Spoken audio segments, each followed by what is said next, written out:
If you cannot become the best version of yourself, how are you going to become the best dad that you could be, the best mom, the best husband, the best wife?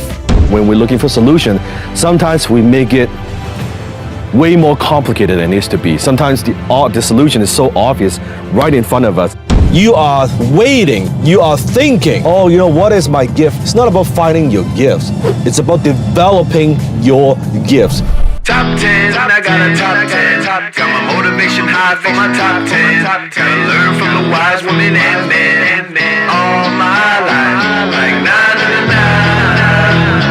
9. For my top 10, top 10, 9 and 9. This one's for my top 10.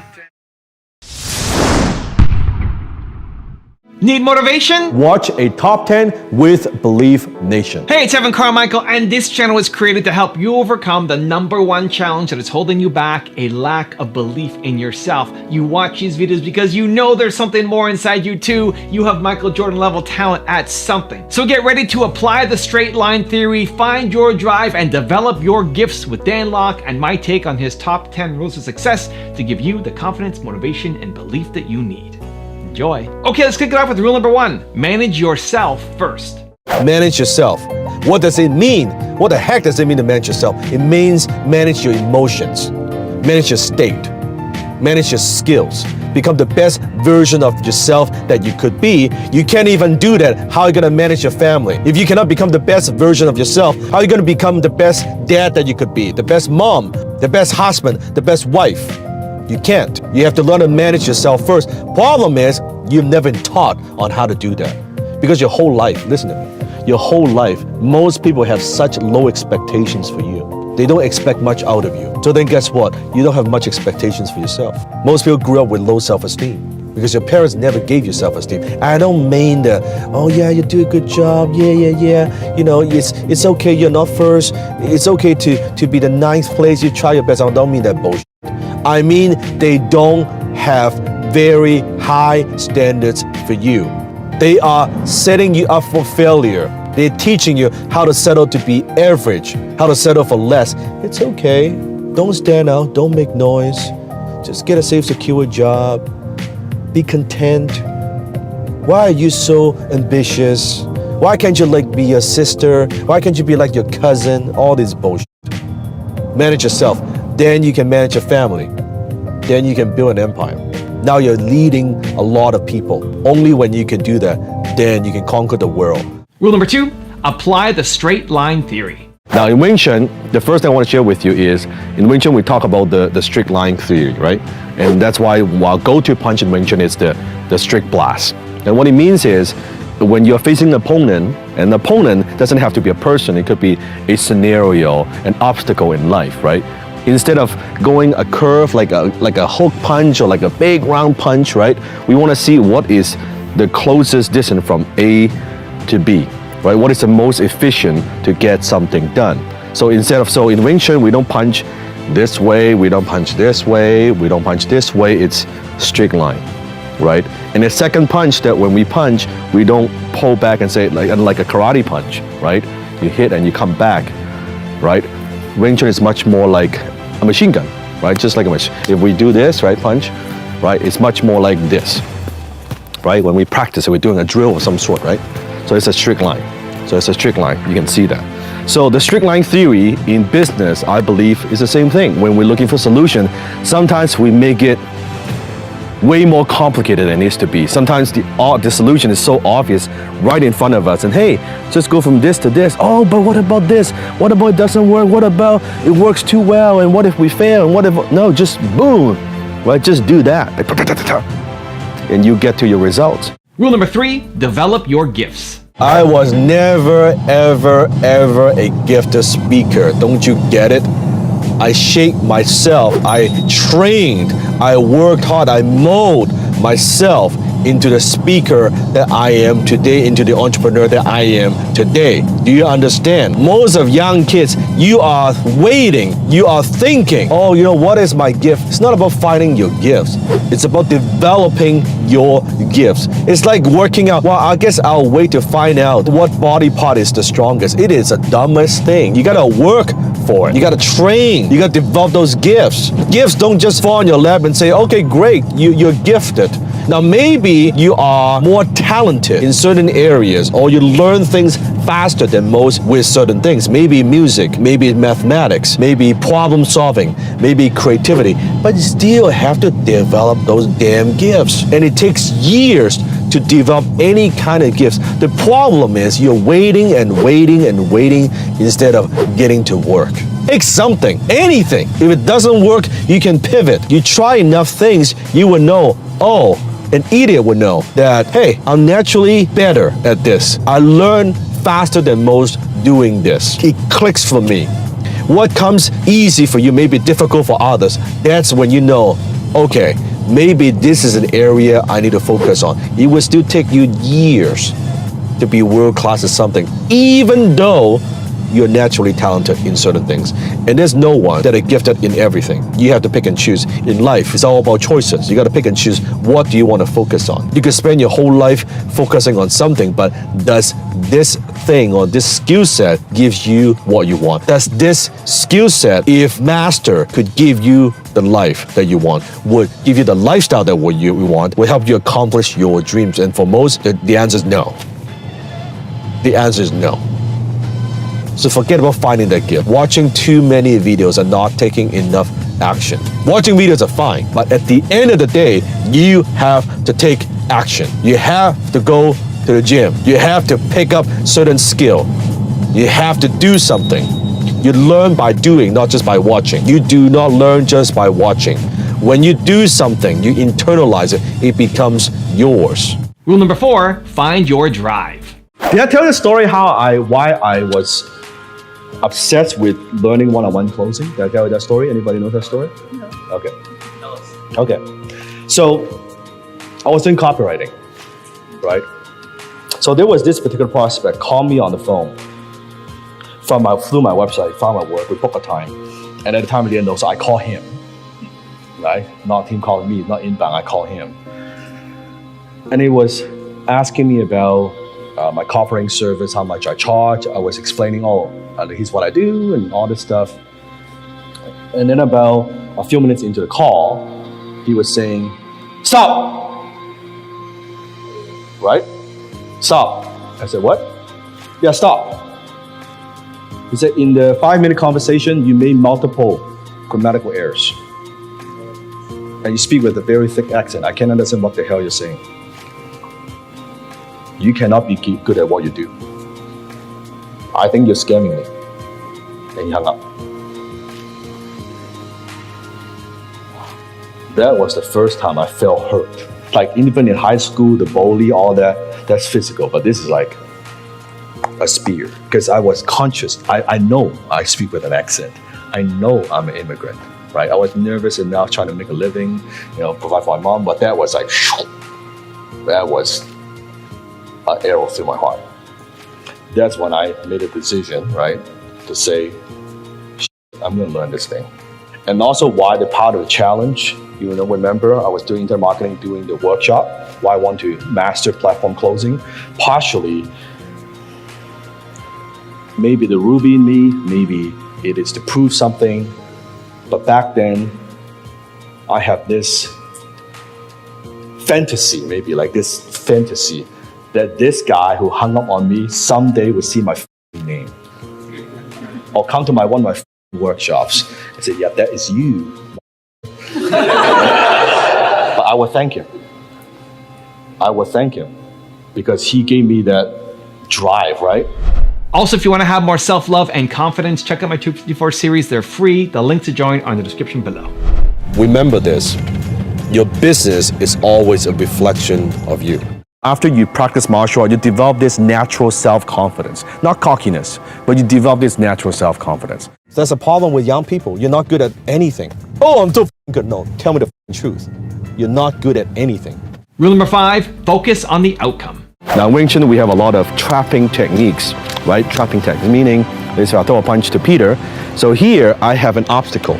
So from here, I see the straight line, say, okay, I'm gonna hit Peter in the chin here, but boom, I have an obstacle.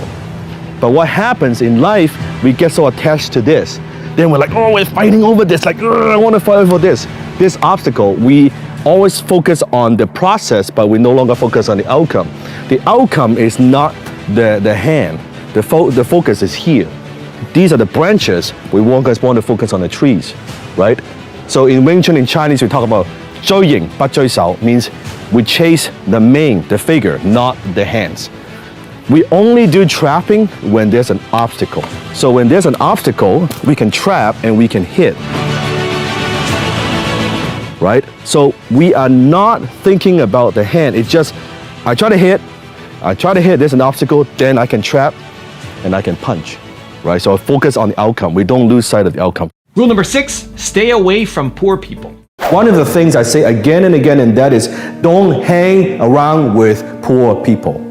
And some people take it the wrong way. Oh, Dan, are you saying you only judge people's character by how much money they have? That's not what I'm saying. Because people without money, that's just one form of poor. There are many, many forms of poor. Do you know people who walk around all day, they just look defeated, right? They are saying to you, why bother trying? They have lost hope. Maybe they've been burned before. They have failed before. They made mistakes before, but now they've all given up. They're saying to you all the time, oh, it can't be done. It's impossible. Hey, don't even try that. I tried that before. You see, just because they can't do something, now they're selling you. They're telling you why you cannot do it either. They are poor in spirit. Rule number 7, be strategic. Should you quit your job?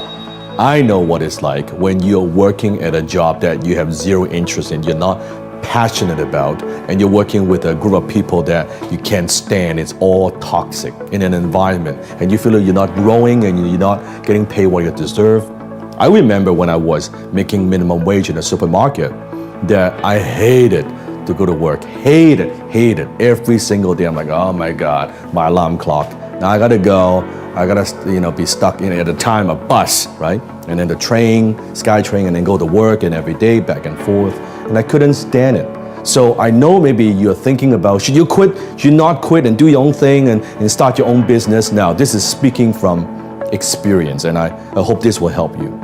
Now, some people, and this is what I did, and I don't recommend it, they just quit the job. One day I was working, I walked in, I say F you to the boss, and I just walked out. I do not recommend that, because afterwards, I got myself into a lot of trouble because I was desperate. That's not an ideal situation. Now, for some people, they excel when they are back in the corner and they are under a lot of pressure. That's a very, very small percentage of the population. Chances are, that's probably not you. For most people, it's the opposite. They crack under pressure. They melt under pressure. Right now, they're not making wise decisions. Now they're panicking because, oh my God, I'm gonna pay my bills next month. Not a very good idea. So my recommendation to most of my fans and students around the world is very, very simple. Follow this formula. You quit your job, 2 conditions. One is your side hustle, your side business, your little side income model, whatever it is that you do, could be high income skill that I teach. When you are making twice as much from that compared to your job, you could quit. So let's say you're making $3,000 a month from your job, your high income skill, your side hustle now is providing you with $6,000 a month. That gives you some safety net, some comfort, and say, you know what, now I could quit comfortably, because you know if you can generate that kind of income compared to what you're earning right now from your job, twice as much, part-time. What could you do if you do this full-time? If you focus 100% into that business, into that skill, right? Make sense? You would do a lot more. You know you could take that and you can double that to 10,000, 12,000 if you are fully going in and fully dedicated to that one thing. Rule number 8, get a mentor. Is it okay to have no mentor? Jesus Christ. You don't need to have anything. You don't need to have a mentor. You don't need anything. Question is it working in your life? Is it working for you? Where are you at? Are you successful? Are you happy? If that's the case, keep doing what you're doing. You don't need anything.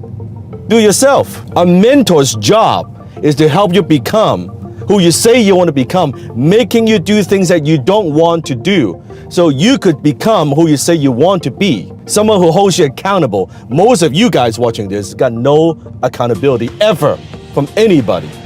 That's the problem. You don't need to get a mentor. I am saying is, I am where I am today because of my mentors. Because I learned from somebody. It's just like you don't need to drive, you can walk. It just takes a lot longer. Could you walk? Of course you could walk. It's your choice. Most people, they ask these stupid questions because they want to be right. They want to say, oh yeah, my point is, what about this? Well, what if I don't want to wear a suit? What if I want to do it on my own? What if you don't need, you can do whatever. You can jump off a building. Who cares? You can do whatever the hell you want. Get a mentor if you want to be successful.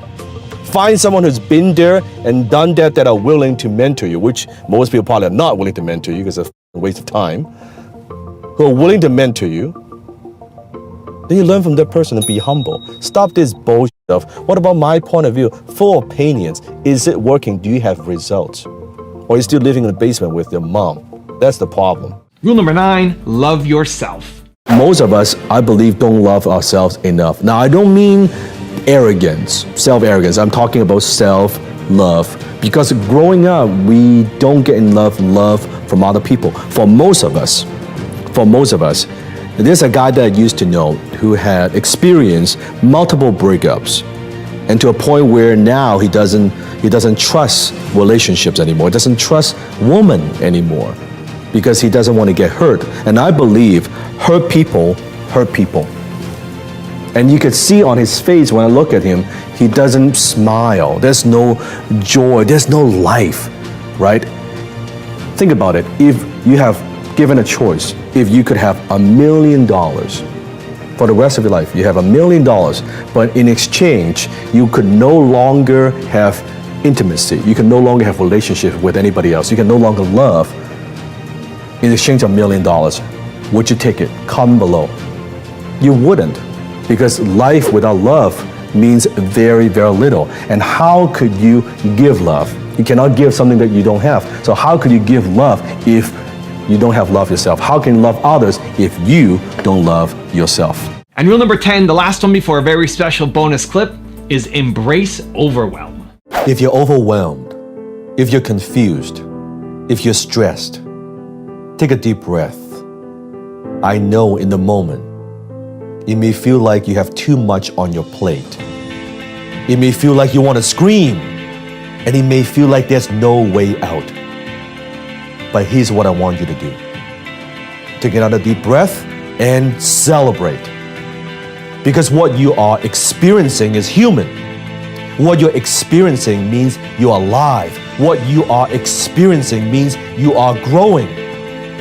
The ones who don't experience overwhelm are not growing. The ones who don't experience confusion are not learning. The ones who don't get stressed are not pushing. So don't shrink away from overwhelm, embrace it. Don't be scared of confusion, welcome it. Don't collapse under stress, thrive from it. You see, life is not about having all the answers all the time. Life is about being okay with not knowing the answer while doing everything in your power to find out what the answer is. And remember, you don't have to solve it all at once. Overwhelm happens when you think you have to figure out everything at once, but you don't. All you need to do is to take it one step at a time. Even if it's just one step at a time. Taking that step forward will give you the power to keep going. Because when you sit still, fear is created. But when you move, clarity emerges. Step by step, mile by mile, inch by inch, that's how you get to where you want to go. That's how you get to the life that you deserve.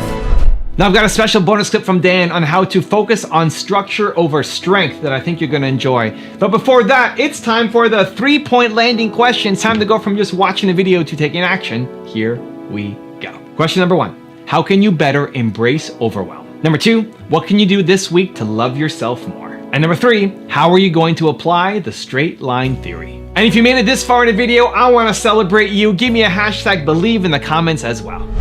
Third things I've learned from Wing Chun, and that is structure over strength.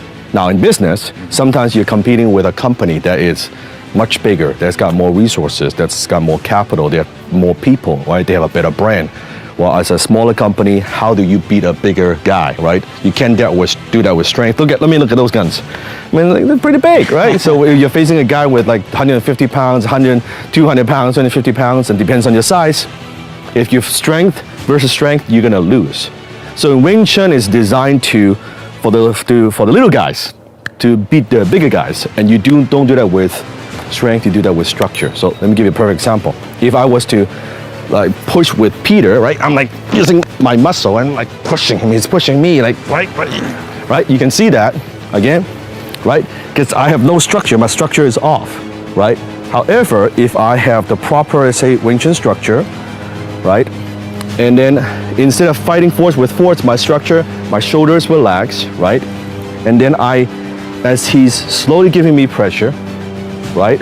Now this relax more, a little bit more. Yeah, continue. See, now because my structure gives me strength, all his force is now transferred to the ground, like this, right? A little bit more, lean a little bit more, right? So it's not strength, right? It's not strength, right? It's just this. You see, this is relaxed. I'm not doing this. Right? See that? So structure. But if my structure is wrong, let's say my structure push. See that? My structure is wrong. So structure over strength. Hi, this is Dan Lok. If you're a fan of Evan's work, if you want to know exactly how to model my success, I want to invite you to join me for a special online training. All you have to do is click on the link below. You can join me for absolutely no charge. So click on the link below and I will see you in class.